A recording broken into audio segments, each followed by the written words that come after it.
Low carb pork igado po ang ating low carb meal for today. Complete na po sa nutrient dense dahil meron na po tayong pork at liver at pamalit sa rice konting repolyo po. So please don't forget to like and follow po. So una yung ating pork liver po ay hinugasan natin sa suka. Tapos hinugasan sa tubig, pang-alis lansa at minarinate sa organic cocoa aminos at konting paminta. Then magigisa na po tayo ng sibuyas. After po nito ay pwede na natin i-add yung ating bawang at yung ating pork. Sangkutsa po natin pamandali para lumabas yung natural oil. Then maglagay na tayo ng asin at paminta po. Then hayaan uli na masangkot siya.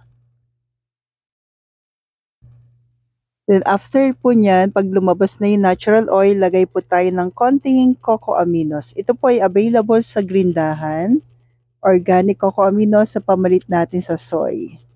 Para doon sa mga bago po, out po sa atin kasi yung toyo o soy. So, cocoa aminos po yung pasok sa atin pamalit. Then, naglagay tayo ng laurel.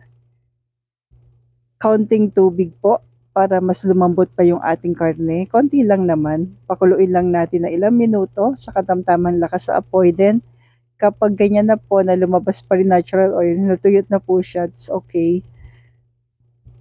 Then, add na po natin yung ating pork liver po.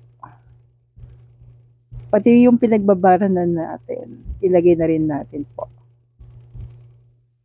Then, konting tubig at pakuluin lamang ng 5 minutes, 5 to 7 minutes. Huwag pong hayaang ma-overcook si liver.